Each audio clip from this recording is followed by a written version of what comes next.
तो हमने last class में इससे पहले के कुछ एग्जांपल्स पढ़े हैं, इससे related order pair, Cartesian product, कुछ प्रूफ्स भी किए थे और उनसे रिलेटेड जितने भी एग्जांपल हो सकते थे वो कर लिए। एक दो एग्जांपल है लैंग्वेज की फॉर्म में, वहां से हो सकता है। इसमें पूछा क्या वो क्वेश्चन देखो, बहुत इंपॉर्टेंट क्वेश्चन है ये। A and B are two sets, दो सेट दे रखे A और B, given in such a way that A cross B contains 6 element. इन्होंने बोला है कि जो A क्रॉस B है उसके अंदर जो नंबर ऑफ एलिमेंट है वो कितने दे रखे हैं, 6। और यहां पर A और B दोनों सेट हैं, ध्यान रखिएगा। If 3 elements of A cross B 1 3 2 5 3 3, if A cross B के हमारे पास 3 एलिमेंट दे रखे हैं 1 3 2 5 और 3 अब टोटल 6 है, तो मतलब 3 एलिमेंट्स और फाइंड करने होंगे कहीं ना कहीं। Find the it's remaining element, यही पूछा है। तो मेरे को ये बताओ जनरली A क्रॉस B होता क्या है। हमें अच्छे से पता है A क्रॉस B में वो ऑर्डर पेयर आते हैं जहां पर फर्स्ट एलिमेंट तो फर्स्ट सेट से बिलोंग करता है, सेकंड एलिमेंट सेकंड सेट से, यही होता है। अब मेरे को ये बताओ जो यहां पर 1 2 और 3 ये तीनों एलिमेंट किस सेट से बिलोंग कर रहे होंगे।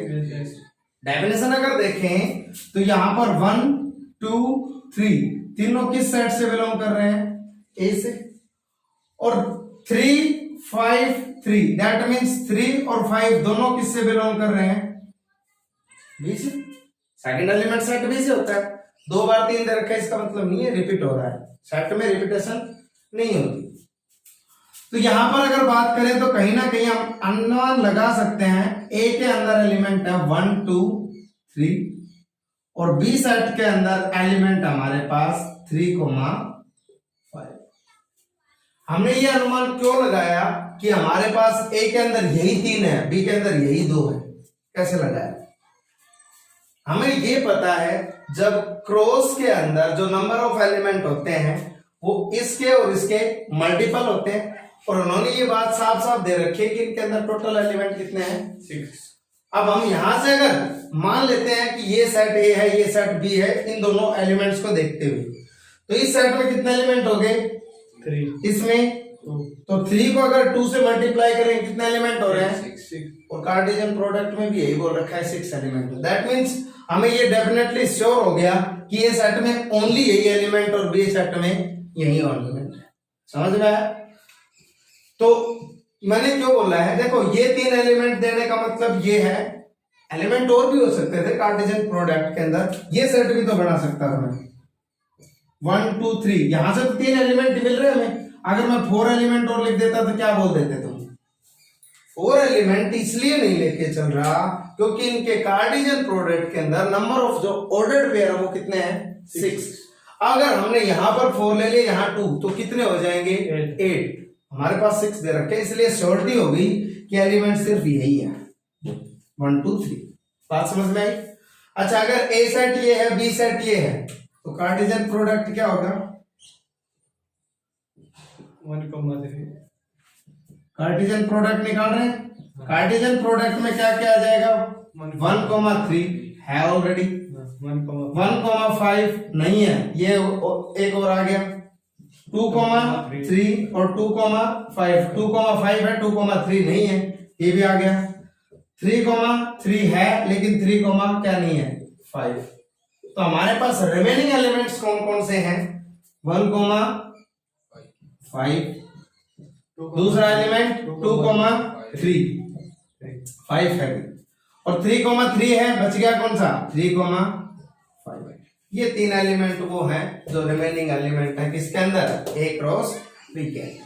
बात समझ में आई।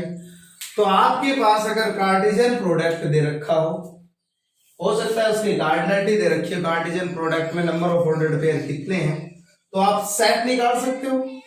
सेट यहां से देखोगे फर्स्ट एलिमेंट फर्स्ट सेट से, सेकंड एलिमेंट वहां से सेट निकाल सकते हो। और बाकी अगर कार्टेशियन प्रोडक्ट के एलिमेंट पूछता है तो कार्टेशियन प्रोडक्ट भी निकाल सकते हो।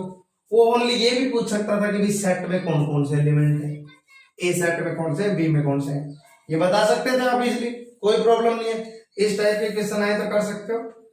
नेक्स्ट क्वेश्चन है, बहुत अच्छा क्वेश्चन दे रखा है। इस टाइप के क्वेश्चन जनरली आईआईटी में पूछे जाते हैं। क्या क्वेश्चन है कि how many element in A cross B and B cross A are common. इन्होंने बोला है ए क्रॉस बी और बी क्रॉस ए में कितने एलिमेंट कॉमन होंगे, कब, if n elements are common to A and B. जब सेट ए और सेट बी में एन एलिमेंट कॉमन है तो ए क्रॉस बी और बी क्रॉस ए में कितने एलिमेंट कॉमन होंगे, ये पूछा है। तो अब हम इससे तो ये अंदाजा नहीं लगा पाएंगे कि भाई एन एलिमेंट है तो किस तरीके से प्रूफ करें। हम क्या करते हैं, एग्जाम्पल के थ्रू इसको समझने की कोशिश करते हैं। तो यहां से सॉल्यूशन स्टार्ट करते हैं। लेट कर लेते हैं भाई हम ए सेट में कोई दो एलिमेंट है, x1 x2, चलो 3 मान लेते हैं, x3। बी सेट के अंदर x1 भी है, x2 भी है, यहां पर आ गया y1। कितने एलिमेंट कॉमन है दोनों सेट में, दो एलिमेंट है।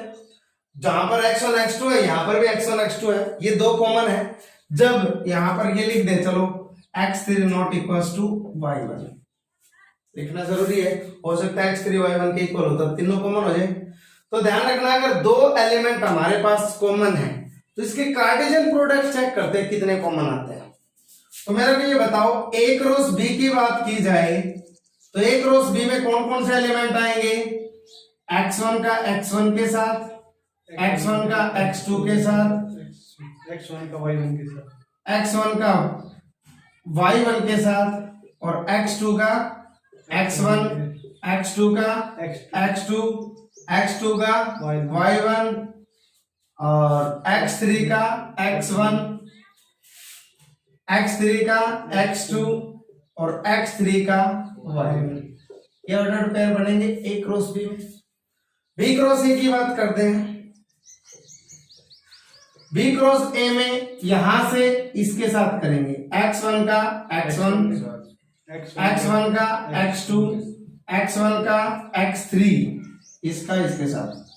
अब x2 का x1, x2 का x2, x2 का x3 के साथ ऑर्डर पेयर। इसी तरीके से y1 का x1 और y1 का x2 और y1 का x3, ये ऑर्डर पेयर आएंगे। कॉमन देखो, ये इसमें है, इसमें भी है, ये इसमें है, इसमें भी है, ये इसमें है, इसमें नहीं है, ये इसमें है, इसमें भी है, इसमें है, इसमें भी है, बाकी कोई एलिमेंट कॉमन होगा। ये इसमें नहीं है, ये भी नहीं है, तीनों क्योंकि इसके अपोजिट है। ठीक है, तो मेरे को बताओ कितने एलिमेंट कॉमन आए, 1 2 3 4। ये एक पांचवा ग्राफ y1 x1। अरे कहाँ है y1 x1, y1 x1 इसमें कहाँ है, x1 y1 है, अपोजिट है उसका। ठीक है, तो ध्यान रखना हमारे पास जो कॉमन एलिमेंट कितने आए, एलिमेंट सेट में 2 थे लेकिन कॉमन आए 4, 2 की पावर 2।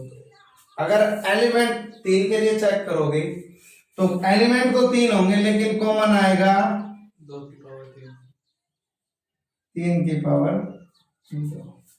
एलिमेंट कितने हैं, 3 सेट के अंदर, कॉमन आएंगे 3 की पावर 2। चेक कर लेना, जो 3 एलिमेंट कॉमन लेना दो सेट में, कार्टेशियन प्रोडक्ट निकालना, तो आपको पता चल जाएगा कितने कॉमन आ रहे हैं। ठीक है, अच्छा ये ठीक है, तो ये आ गया 9। जब 2 कॉमन थे तो 4 आए, 3 कॉमन थे तो 9 आए, n कॉमन होंगे तो कितने आएंगे, बस यही आंसर है। ठीक है, इसको मैंने डायरेक्टली बताया, प्रूफ थोड़ा सा घूमेगा माइंड के अंदर, इसलिए मैंने प्रूफ नहीं करवाया इसका। और भी तरीके से, जैसे हम इन जनरल लेके चलेंगे x1 x2 x3 xn, तो उसको काफी लंबा टाइम लगेगा, तो इसलिए बता दिया कि कॉमन कौन से आएंगे कौन से नहीं आएंगे। मैंने एक एग्जांपल छोटा सा लेके समझा दिया। तो अब हम इस एक्सरसाइज हमारे पास एलिमेंट्स मैथ की एक्सरसाइज 2.1 कंप्लीट हो गई है। अब 2.2 के लिए जो कॉन्सेप्ट है वो पढ़ेंगे, इसको रब कर देते हैं। आज अब जो टॉपिक पढ़ेंगे हम, वो हमारा टॉपिक है रिलेशन। हमने रिलेशन की डेफिनेशन लास्ट टाइम नहीं दी थी, आज हम रिलेशन की डेफिनेशन पढ़ेंगे, रिलेशन के बारे में अच्छे से जानेंगे, रिलेशन होता क्या है। तो रिलेशन के लिए हम लेके चल रहे हैं ए और बी, दो नॉन एम्प्टी सेट है। नॉन एम्प्टी मतलब इसमें मिनिमम एक एलिमेंट तो है ही है, नॉन एम्प्टी सेट्स हैं। और आर कोई is any subset of A cross B. R कोई सबसेट है ए क्रॉस बी का, अगर ये सबसेट है ए क्रॉस बी का तो इस आर को हम कहेंगे relation from set A to set B. क्या बोला है, दोबारा से देखो। ए और बी दो हमारे पास अगर नॉन एम्प्टी सेट्स हैं, तो आर अगर हमारे पास ए क्रॉस बी का कोई सबसेट है, तो इस आर को हम कहते हैं रिलेशन। कहां से कहां पे, रिलेशन सेट ए से सेट बी पे। तो कहीं ना कहीं जो मेजर कंडीशन है, R is relation if and only if R is subset of A cross B. R को रिलेशन तभी कहेंगे जब आर सबसेट हो किसका, Cartesian product of A cross B का, या Cartesian product of A and B का बोल सकते हो। तो रिलेशन तभी कहोगे जब ये ए क्रॉस बी का क्या हो, सबसेट। अब देखो कोई एग्जांपल देखते हैं। हम मान लेते हैं relation is cube, relation is as cube from set of natural number to set of natural number। क्या बोला है, रिलेशन क्या है, किसका है बताओ। रिलेशन हमने लिया है एग्जांपल में, रिलेशन इज एज या फिर रिलेशन हैज, ये भी बोल सकते हो। Relation has its cube as from natural number to natural number. मतलब क्या है, नेचुरल नंबर से नेचुरल नंबर पे एक रिलेशन है उन एलिमेंट्स का जो एक दूसरे का क्यूब। फर्स्ट एलिमेंट है, तो जैसे इसमें कौन सा एलिमेंट आएंगे, one is related to one. मैंने रिलेशन उस टाइम भी बताया था, जब कोई एलिमेंट रिलेशन में बिलोंग कर रहा है तो उसको डिनोट करेंगे ए आर बी से। यहां पर जो पहला एलिमेंट है वो पहले सेट से बिलोंग करेगा और दूसरा एलिमेंट दूसरे सेट से। ठीक है, ये नोटेशन बताई थी। अच्छा, वन का अगर क्यूब करोगे तो वन ही आएगा, रिलेशन में है। टू का अगर क्यूब करोगे तो रिलेशन में क्या आएगा, 8। 3 का अगर क्यूब करोगे तो रिलेशन में क्या आएगा, 4 का अगर क्यूब करोगे तो रिलेशन में क्या आएगा। तो हम बोल सकते हैं रिलेशन में हमारे पास ऑर्डर पेयर आएगा 1 का 1 के साथ, 2 का 8 के साथ, 3 का 27 के साथ, 4 का 64 के साथ, अप टू 100। बात समझ में आई। अब मेरे को ये बताओ, ये सबसेट है या नहीं है set of natural number cross set of natural number, है या नहीं है? क्योंकि इसमें हमें ये पता है 1 का 1 के साथ, 1 का 2 के साथ, 3 के साथ, 4 के साथ, सभी के साथ है, लेकिन हमें तो यहाँ पर 1 का 1 के साथ ले रखा है। तो कहीं ना कहीं इस सेट में ऑर्डर पेयर ज्यादा है, ये इसलिए ये इसका सबसेट है। ज्यादा का मतलब नहीं, ये साफ साफ दिख रहा है ये इसका सबसेट है। या फिर सबसेट का मतलब तो यही है कि ये इसके सारे एलिमेंट इसके अंदर कंटेन करने चाहिए। सारे एलिमेंट इसके अंदर मिलेंगे, नहीं मिलेंगे, मिलेंगे ना। 1 का 1 के साथ भी इसके अंदर क्रॉस प्रोडक्ट में होगा, कार्टेशियन प्रोडक्ट के अंदर। तो बात समझ में आ गई, रिलेशन क्या होता है। अब रिलेशन को दो तरीके से रिप्रेजेंट किया जाता है। एक होता है रोस्टर फॉर्म और एक होता है सेट बिल्डर फॉर्म। अब रोस्टर फॉर्म क्या होता है? जनरली जो ये रिप्रेजेंटेशन है हमारे पास, ये कहलाती है रोस्टर फॉर्म। जो ये रिप्रेजेंट कर रहे हैं रिलेशन को, हमने ऑर्डर पेयर के अंदर यहां पर इस तरीके से लिख रखा है, ये फॉर्म कहलाती है रोस्टर फॉर्म। और सेट बिल्डर फॉर्म को हम जनरली किस फॉर्म में लिखते हैं? लैंग्वेज की फॉर्म में। अब वो लैंग्वेज की फॉर्म, मैं सेट बिल्डर फॉर्म लिख रहा हूं, रोस्टर फॉर्म समझ में आ गई? सेट रोस्टर फॉर्म अगर समझ में आ गई तो सेट बिल्डर फॉर्म में कोई प्रॉब्लम नहीं है। सेट के अंदर हमने रोस्टर फॉर्म और सेट बिल्डर फॉर्म दोनों पढ़ी थी सेट के अंदर। अब हम पढ़ रहे हैं रिलेशन के अंदर ही दोनों। तो रोस्टर फॉर्म रिलेशन के अंदर तो समझ में आ गई। अब सेट बिल्डर फॉर्म देखते हैं कि सेट बिल्डर फॉर्म क्या होती है।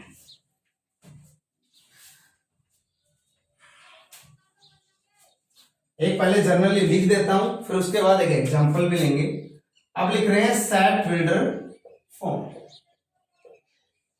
सेट बिल्डर फॉर्म को जनरली हम रिलेशन में कुछ इस टाइप से लिखते हैं, जहां पर इस रिलेशन में वो ऑर्डर पेयर आते हैं जहां पर जो फर्स्ट एलिमेंट होता है, मान लेता है यहां पर ए और बी दो नॉन एम्प्टी के केस में लेके चल रहे हैं, टू नॉन एम्प्टी के हैं, एलिमेंट है, सॉरी सेट है, इस केस में लेके चल रहे हैं। अब हमें ये तो पता है जो ये आर है वो सबसेट होगा ए क्रॉस बी का, दैट मीन जो भी एलिमेंट आएंगे वो ऑर्डर्ड पेयर में आएंगे। तो इसमें वो ऑर्डर्ड पेयर आते हैं जहां पर एक्स ए एलिमेंट से सेट से बिलोंग करता है और वाई बी सेट से बिलोंग करता है। अब बोलोगे ये तो सर उसकी थी कार्टेशियन प्रोडक्ट की डेफिनेशन थी, कार्टेशियन प्रोडक्ट की यहीं तक थी डेफिनेशन।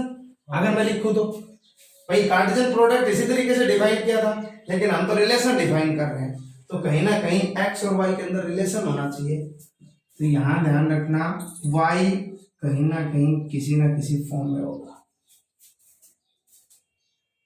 यहां पर कोई भी रिलेशन हो सकता है वाई का एक्स के साथ, क्यूब का हो सकता है, स्क्वायर का हो सकता है, 2 टाइम्स मल्टीपल का हो सकता है, कुछ भी हो सकता है, वो रिलेशन यहां पर डिफाइन करेंगे।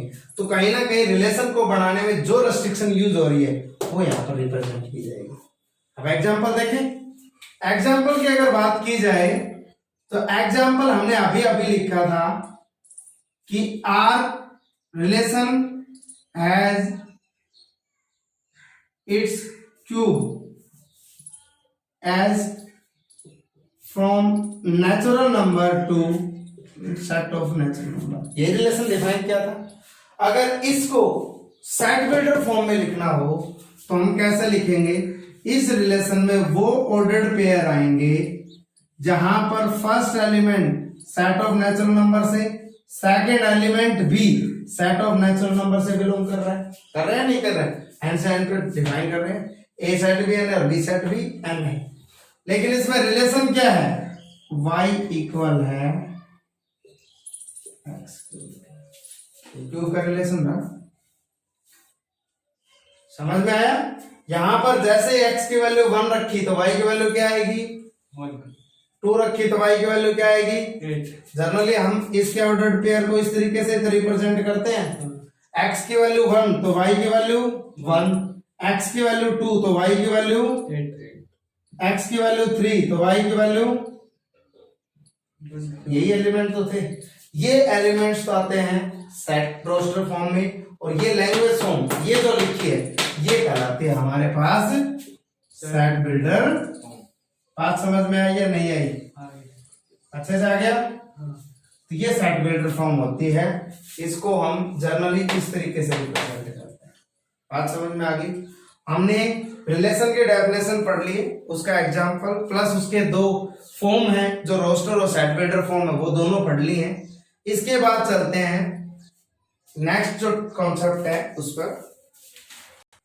तो नेक्स्ट है हमारे पास अब arrow diagram representation. Arrow diagram representation arrow diagram representation क्या होता है? जनरली हमें अच्छे से पता है आर जो रिलेशन होता है कहीं ना कहीं कार्टेशियन प्रोडक्ट का सबसेट होता है। तो इस रिलेशन को हम एरो डायग्राम से किस तरीके से रिप्रेजेंट करते हैं, तो हमें ये पता है अच्छे से इस रिलेशन के अंदर जनरली ऑर्डर्ड पेयर आते हैं जहां पर X belongs to x set A से बिलोंग करता है, y सेट B से बिलोंग करता है और y और x में कोई ना कोई रिलेशन जरूर होता है। ठीक है, x और y में कोई रिलेशन होता है, वो यहां पर लिखा जाता है।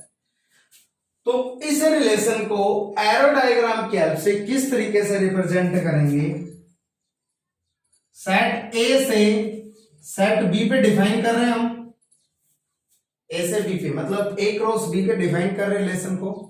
तो A के जितने भी एलिमेंट आपके पास वो यहां पर लिख दो,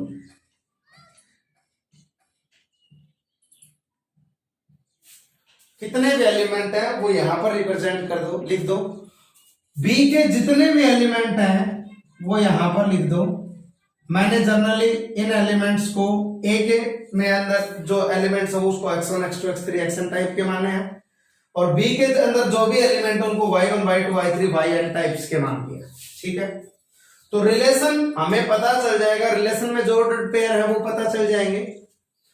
तो जो भी एलिमेंट्स जो भी ऑर्डर्ड पेयर आएंगे हमारे पास रिलेशन में उनको सिर्फ यहां से यहां पे मिलाना है, यहां से यहां पे अगर जा रहे हैं तो इनको मिलाना है। तो ये जो रिप्रेजेंटेशन है ये कहलाता है एरो डायग्राम रिप्रेजेंटेशन। समझ कम आया होगा कि ये x1 को y1 से ही क्यों मिलाया, x2 को y2 से ही क्यों मिलाया, x1 को y2 से भी मिला सकते थे। मैंने मान लिया कि भाई x1 का y1 के साथ ही रिलेशन है, x2 का y2 के साथ ही रिलेशन है, ये मान लिया। अब हम जो लास्ट अभी एग्जांपल किया उसको रिप्रेजेंट करके देखते हैं एरो डायग्राम पे, समझ आ जाएगा। तो अगर वहां पर बात की जाए, वहां पर एग्जांपल था सेट ऑफ नेचुरल नंबर से सेट ऑफ नेचुरल नंबर पे 1 2 3 4 5 up to so on number चलते जा रहे हैं नेचुरल नंबर। इसी तरीके से दूसरे सेट में एलिमेंट है 1 2 3 4 5 6 7 8 9 10 11 16 और 4 और इसी तरीके से 27 पे आएगा, इसी तरीके से सारे एलिमेंट आएंगे। तो सेट ऑफ नेचुरल नंबर ये है, सेट ऑफ नेचुरल नंबर ये है। रिलेशन हमारे पास किसका था, क्यूब का था। जैसे वन एलिमेंट लेते थे यहां से, वन एलिमेंट किस पे मैप हुआ था, वन का रिलेशन किसके साथ आया था, के साथ, वन का वन के साथ और टू का अभी जो आया था वो किसके साथ आया था, 8 के साथ। मान लेते हैं ये रहा 8 के साथ। 3 का किसके साथ रिलेशन था, 27 के साथ। इसी तरीके से 4 का भी कहीं ना कहीं 64 वगैरह पे होगा ही नहीं होगा। तो जो एरो रिप्रेजेंट कर रहा है 1 को 1 के साथ, 2 को 8 के साथ, 3 को 27 के साथ, 4 को 64 के साथ रिप्रेजेंट कर रहे हैं एरो से। तो ये जो प्रोसेस है, ये जो रिप्रेजेंटेशन है, ये कहलाती है एरो डायग्राम रिप्रेजेंटेशन। समझ आ गया। रिलेशन के ऑर्डर पेयर आप अच्छे से निकाल सकते हो। सेट ए को लिख दो, सेट बी को लिख दो, जिसका जिसके साथ ऑर्डर पेयर है वो यहां से उस पे मैप करवा दो। बात समझ में, कोई प्रॉब्लम नहीं है, मेरे हिसाब से आसानी से कर सकते हो ना। तो ये थी एरो डायग्राम रिप्रेजेंटेशन। अब हम चलेंगे रिलेशन में डोमेन क्या होती है, रेंज क्या होती है, कोडोमेन क्या होती है। अब जो टॉपिक है वो हमारे पास क्या है, डोमेन, रेंज और एक वर्ड होता है कोडोमेन। क्या होता है, कोडोमेन। ये तीनों वर्ड अच्छे से समझने हैं। डोमेन, रेंज और कोडोमेन, यही तीनों फंक्शन के अंदर में आएंगे। अभी तो रिलेशन पढ़ रहे हैं, रिलेशन के बाद जो फंक्शन टॉपिक आएगा उसमें भी आएंगे। तो डोमेन पे चलते हैं। तो डोमेन पे चलने से पहले हम रिलेशन की बात कर रहे हैं, तो हमें अच्छे से पता है अगर ए और बी दो नॉन एम्प्टी सेट दे रखे हों, सेट हों, तो आर है रिलेशन होता है वो सबसेट होता है ए क्रॉस बी का, ये बात अच्छे से पता है। और जो ये आर होता है उसको हम जनरली इस टाइप से रिप्रेजेंट करते हैं, वो ऑर्डर्ड पेयर आते हैं जहां पर x तो ए सेट से बिलोंग करता है, y सेट बी से, उसके साथ साथ y और x में कोई ना कोई रिलेशन होता है, उसको इस तरीके से रिप्रेजेंट करते हैं। इतना हमें अच्छे से पता है। अब हम पहले डोमेन की बात करेंगे। अगर हमें डोमेन पर पूछनी हो, डोमेन ऑफ रिलेशन आर, तो इसमें वो एलिमेंट आते हैं या फिर रिलेशन के अंदर जो जो ऑर्डर्ड पेयर आए हैं, रिलेशन के अंदर जो जो ऑर्डर्ड पेयर आए हैं उनका फर्स्ट जो एलिमेंट होता है वो डोमेन के अंदर जाता है। फर्स्ट जो भी ऑर्डर्ड पेयर होंगे, दैट मींस इसमें वो x आएंगे जो x a से बिलोंग करेगा, उसके साथ साथ जो x और y है वो रिलेशन में बिलोंग करना चाहिए। किस में बिलोंग करना चाहिए? क्योंकि रिलेशन से ये एलिमेंट उठा रहे हैं हम, जो x y है वो x आएंगे जो रिलेशन में बिलोंग करेंगे for some y belongs to b। इसका मतलब कुछ भी नहीं है, कहीं ना कहीं ऑर्डर्ड पेयर डिफाइन क्या है तो y के बारे में बताना पड़ेगा। y क्या है? y कोई भी एलिमेंट हो सकता है b का, सेट b का, ठीक है। तो हम कहीं ना कहीं बोल सकते हैं जो फर्स्ट कंपोनेंट होता है ऑर्डर्ड पेयर का वो किसके अंदर जाता है? डोमेन के अंदर। तो फर्स्ट कंपोनेंट वो x ही है फर्स्ट कंपोनेंट, तो वो x आएगा जो a से बिलोंग कर रहा है, लेकिन ये जो ऑर्डर्ड पेयर है ना ये जरूरी है रिलेशन में बिलोंग कर, ठीक है। बात समझ में आ गई? एक होता है वर्ड, हमने डोमेन के बाद रेंज लिखा है कि रेंज ऑफ आर क्या होता है? जैसे डोमेन होता है उसी तरीके से रेंज होता है। डोमेन में हमने फर्स्ट कंपोनेंट सेलेक्ट किया है, रेंज में हम सेकंड कंपोनेंट लिखेंगे, वो y आएंगे जो y b सेट से बिलोंग कर रहे हो, उसके साथ साथ जो ऑर्डर पेयर है वो रिलेशन के अंदर होना चाहिए। अब x के बारे में भी आपको बताना पड़ेगा, x कहां से बिलोंग करेगा? For some x belongs to ये ये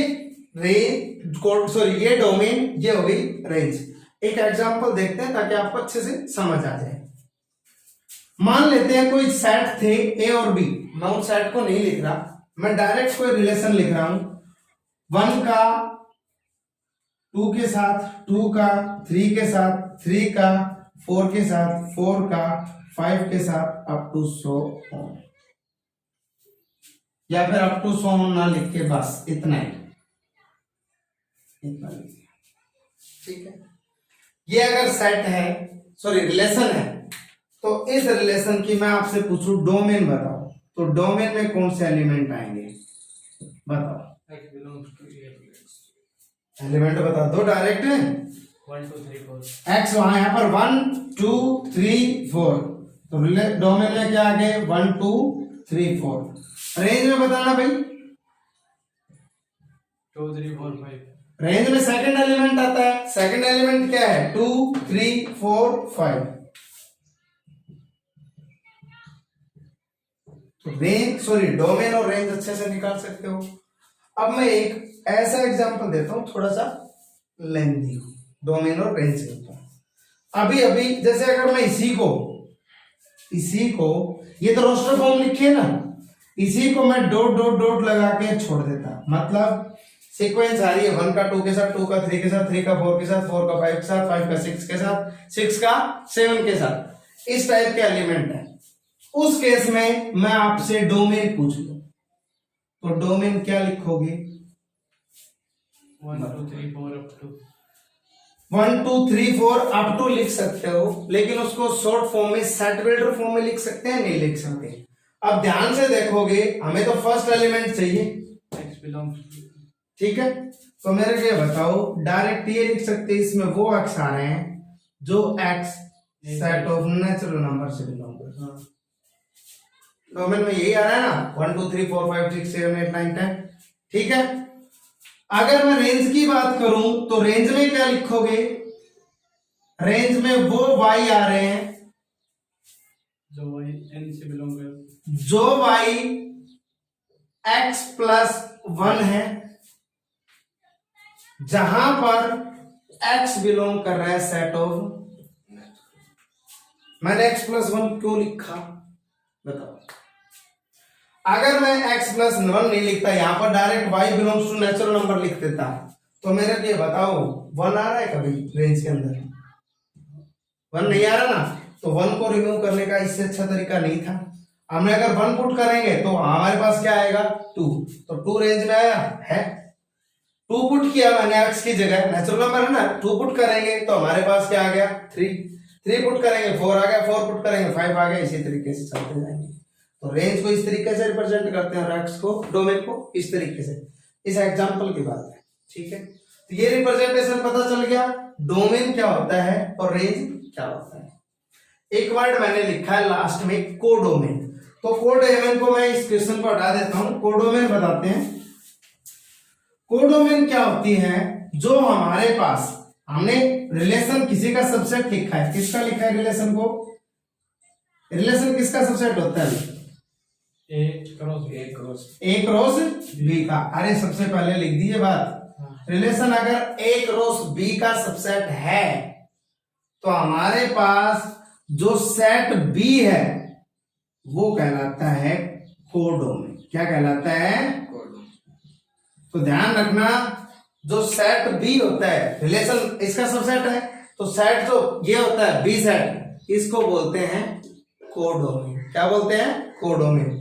डोमेन पता चल गया, रेंज पता चल गया और कोडोमेन पता चल गया, तीनों चीजें समझ में आ गई। अगर एग्जांपल की बात करूं तो हमने जो अभी अभी एग्जांपल पढ़ा था सेट ऑफ नेचुरल नंबर से, सेट ऑफ नेचुरल नंबर पे हमने क्यूब का रिलेशन पढ़ा था, जिसमें हमारे पास एलिमेंट आ रहे थे 1 का 1 के साथ, 2 का 8 के साथ, 3 का 27 के साथ, इसी तरीके से चलते जा रहे थे नहीं। इसमें मैं आपसे डोमेन, कोडोमेन और रेंज के बारे में अगर पूछूं तो क्या बताओगे? तो सबसे पहले अगर कोडोमेन की बात करें तो हमें अच्छे से पता है कोडोमेन जिसका रिलेशन सबसेट होता है उसका सेकंड सेट यही तो होता है, सेट बी को तो बोलते हैं। तो कहीं ना कहीं ये n है, तो कोडोमेन तो सेट ऑफ नेचुरल नंबर है, ये तो श्योर है। अब बात करते हैं डोमेन और रेंज की। अब मेरे को ये बताओ इसके अंदर डोमेन क्या आएगी? डोमेन 1 2 3 4 5 6 7 8 9, इसमें वो x आएंगे जो x set of natural number से बिलोंग। लिख सकते हैं, नहीं लिख सकते, कोई प्रॉब्लम नहीं है। अब मेरे को ये बताओ रेंज में क्या आएगा भाई? 1827। कब तक लिखोगे? x सेट बिल्डर फॉर्म लिखो, अच्छा रहेगा तुम्हारे लिए। वो x आएंगे, वो y आएंगे वो y जो y x क्यूब के इक्वल होंगे, जहां पर x किससे बिलोंग करेगा? Natural number. जैसे x की वैल्यू 1 रखी तो y क्या आ गया 1, x की वैल्यू 2 रखेंगे तो y की वैल्यू क्या आ जाएगी 8, 3 रखेंगे तो y की वैल्यू क्या आ जाएगी 27। तो 1 8 27, इसी तरीके से कोई भी वैल्यू रखो, अपने आप पता चल जाएगा रेंज में कौन सा एलिमेंट है। समझ में आया? तो मेरे हिसाब से कोडोमेन, डोमेन और रेंज के बारे में आपको अच्छे से पता चल गया होगा। तो रिलेशन में इसी टाइप्स के क्वेश्चन है, आप एक्सरसाइज 2.2 को सोल्व करने की कोशिश कीजिएगा। बाकी इसके आगे हमारे पास जो चलेगा वो चलेगा टाइप ऑफ रिलेशन। रिलेशन के क्या क्या टाइप है उनको पढ़ेंगे, उनसे रिलेटेड एग्जांपल्स पढ़ेंगे। आज के लिए इतना ही काफी है, बाकी जो बच गया वो हम नेक्स्ट क्लास में पढ़ेंगे। Thank you so much.